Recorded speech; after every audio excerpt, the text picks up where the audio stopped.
All right. Now the part everybody's been waiting for, and that is quantum dice.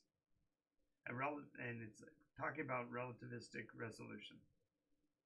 This is something I came up with for in my game simply because I have been playing role play games forever, and one of the most difficult challenges in the game, you want to tear your hair out, is actual combat scenes. Because in many role play games, I'm not going to point my fingers at every storyteller out there. I won't point fingers at any of the storytellers out there because I'm as bad as others. In that, prior to the development of the relativistic mechanism, the quantum dice rolling, I had a real problem with how long combat took. Pardon me. Players, when they engage in a fight scene, inevitably it comes down to they roll a dice. You determine whether or not they've successfully hit or missed the opponent.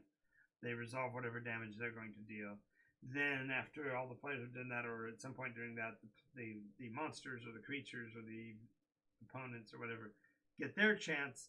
You roll your dice. You determine their actions, how much damage they deal, and then the players have to track it off the character sheet, and it goes back and forth and back and forth. And the higher the level of the character, the less like a fight scene it becomes, and more of a grueling slog. So the combat slog is like the enemy of any tabletop RPG, and the only thing you don't in a way you see this even in video games where the bosses might have a huge pile of hit points, or they regenerate or whatever, and all of those modifiers to the combat make the what I call the bam bam effect, the I swing you swing, I swing you swing element just keeps getting worse and worse. And so in order to overcome that, I realized that there's several different things that go into it. First of all, the mechanism of a dice roll target. This is the numeric value that the character's die roll must modified be above for the attack to succeed. And this is in Dungeons and Dragons and basically many other RPGs, any of them that have a life pool. Now, I've got an entire video on the evolution of role-play games, and I'm going to do another one on that here in the future. But the idea is that the concept of a hit point pool is an abstract that takes away from the mechanism of the game in reference to the way we ourselves interact with the reality in our world, so to speak. So the role-play game aspect starts to lose its luster when the bam bam effect, the slog of the combat, takes a conflict that might have taken 1 or 2 minutes, maybe tops, to have resolved in real time, ends up taking, by its own mechanism, at 6-second segment, 6-second round, if you are doing a minute of combat, that's 10 rounds. That's if you get to the 10th or 12th round of a combat, that's what I really call a bam bam. You can't get through the enemy. You can't reduce their points to get effective because there's nothing in that mechanism at all other than that die roll threshold. So what the quantum dice does is it changes mindset when you look at the dice rolls. And this, once you see it, once the light goes on quantum dice rolling, even regular attack rolls won't feel right. They'll feel somewhat arbitrary, because the reality is that nothing that we do is an absolute success. Nothing that we do is ever an accomplishment by itself. We have to do a series of things to get to a conclusion. And therefore, having one dice roll generate one success or one failure as the only outcome means it could be a long time to get through the opponent. And players, quite frankly, are a little single-minded when it comes to those kind of things, where the engagement matters to them enough that they must win at all costs, and therefore they're willing to continue to chop away at those hit points to make those pools go down to where they can overcome them. So here's the magic of a quantum die roll. Utilizing percentage dice mechanism, you can generate a success failure number that feels more realistic. For example, if you and I are swinging wooden swords at each other and the other person is allowed to block about one time out of 4, let's say you'll hit your target. 2 times out of 4, you're going to hit their weapon and therefore reduce it. And then 1 out of them you're going to completely miss. So that's at least 4 different results, and that doesn't seem fair that you only have a 1 in 2 chance, just a die roll targeting to get in. So imagine instead that the dice roll represents up to 4 results. So, for example, in the case of using percentage dice rolls, and let's use a relatively low-level character. If a relatively low-level character has a 1 in 4 chance of succeeding, 25%, then about a quarter of the time he should also get partial success. And what I mean by that is there might be part of his blows that maybe they don't hit the target, but at least they get past the weapon and engage in the armor. Maybe they stepped in a little closer, and therefore, even though their swing would have missed, they still come in contact, and therefore it's a partial hit. So the idea here is that there's at least a partial success and an actual success. And then beyond that, there's a third possible option, and that is that there might be a wild success, that you got your weapon past his weapon, and you contact him in the side of the head and do considerable damage and ring his bell, cause the conflict to be considerably in your favor. And then finally, of course, there's abject failure. Now I'm going to add one more to that, and that's the perfect swing. And then this is the elusive 1 in a million, or in this case, 1 in 100 chance of actually getting the perfect shot in. And so, therefore, you've technically got 5 results. Well, at that 25% chance, it seems 1 in 4 is going to be more likely, and so you're going to spend 75% of your die rolls going miss, miss, miss, miss.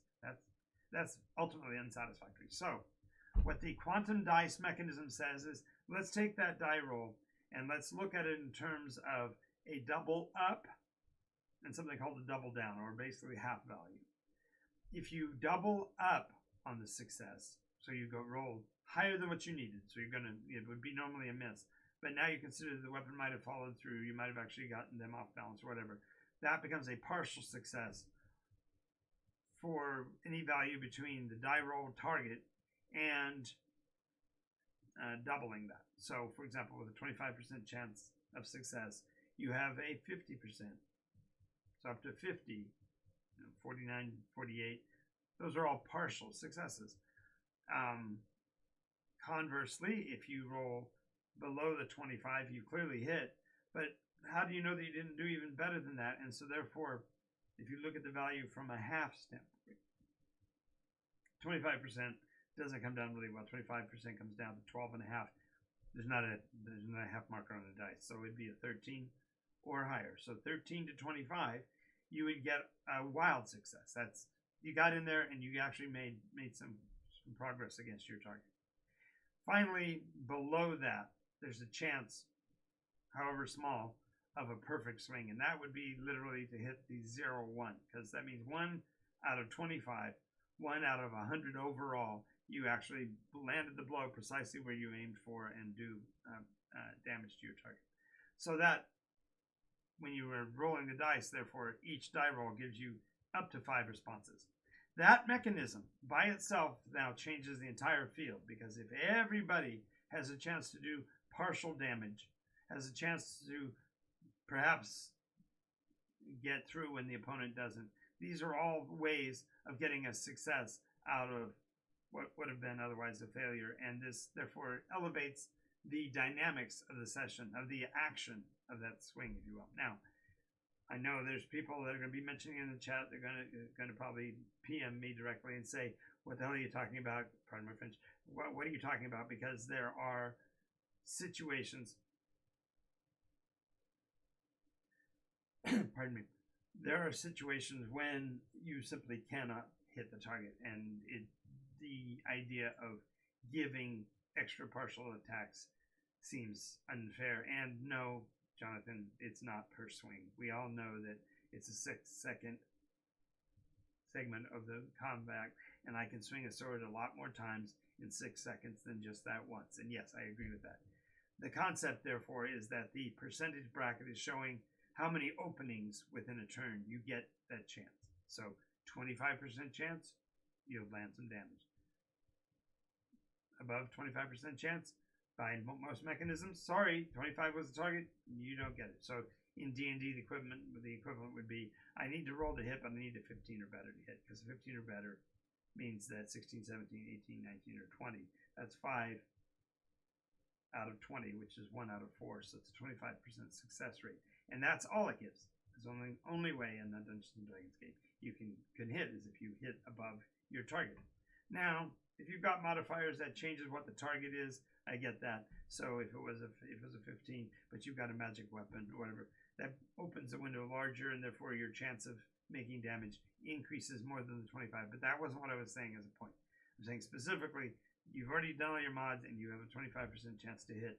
Now, a less than stellar attack can still land partial damage. And this is important because when we are looking at the success failure of a combat, it requires a complete failure on one party for the fight to be over. In other words, if I am the attacker and I fail, and you roll even a partial success, that's a success. And therefore, if you've succeeded and I failed, you now have won the combat. That conflict fundamentally ends at that point. Therefore, all the combat slogging back and forth doesn't matter. How many hit points the villain has left, how many hit points you have left, no longer matters. It's just the success or failure of the combat action, which stops the clock, so to speak. And now the conflict is over. When that occurs, when you've succeeded and they have failed, even if you have only a partial success, if you succeeded and they failed, you have won the conflict, and you as the player then can exert a condition on that player. What can a condition be? Well, we're going to go into that in later episodes, and alas, we're up on our time for this. But just realize that a quantum die roll mechanism opens up the window to possibilities of ending the conflict early, and more importantly, are ways of making the players feel like they're accomplishing more than simply hit, miss, hit, miss.